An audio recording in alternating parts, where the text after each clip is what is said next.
My name is Andrew Pearson. I was born in Chapel Hill, North Carolina.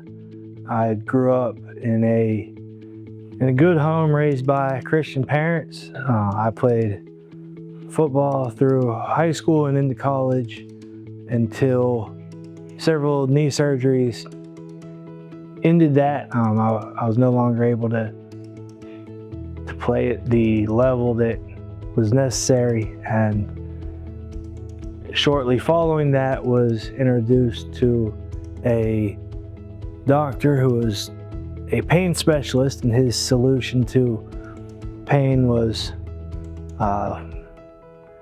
very large quantities of opioid pain medication. And I quickly became dependent and addicted to those medications. He ended up getting arrested and found guilty for knowingly overprescribing opioid pain medication, and that led to an even faster and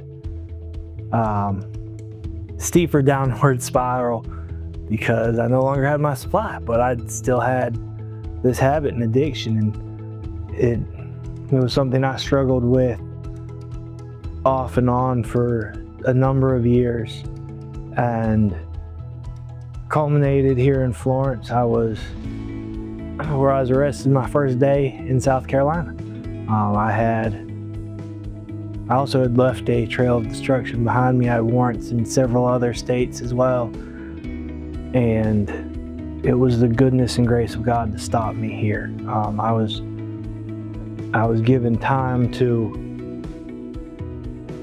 meditate on where my life had gone, what I had been doing, the things that were wrong, but not simply that, but to get back into the Word of God, to spend time in prayer and meditating on His Word, reading, to learn about who God is, and as well as not just learn who He is, but to develop that relationship through that knowledge, how to apply the things I was learning. And I had the opportunity to learn once again that satisfaction, true satisfaction, is only found in God through Jesus Christ. And eventually I got out, and I had 2 years of community supervision at the end of my sentence due to the fact that I had violent charges. And so that kept me in South Carolina, a state I had only been in a few hours before I had been arrested.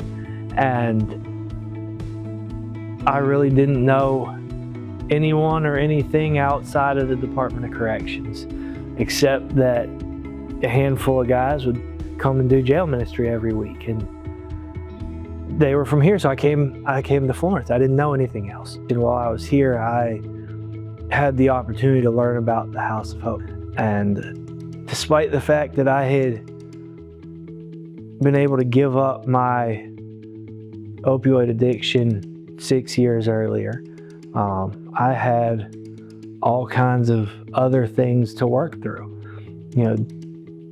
First, spiritually, I still needed to grow and be discipled. I had learned to live in a manner that would be institutionalized. That the way of life and the things necessary to survive in that type of environment are in no way conducive to a productive life or to a healthy Christian walk. And I had to relearn what life was, and I was given that opportunity here. When I came here, the only form of identification I had was from the South Carolina Department of Corrections. And God has brought me so far since then. It's now been a little over 9 years since I was trapped in the bondage of sin, particularly of the opiates that had held me bound so tightly. And I've just been set free.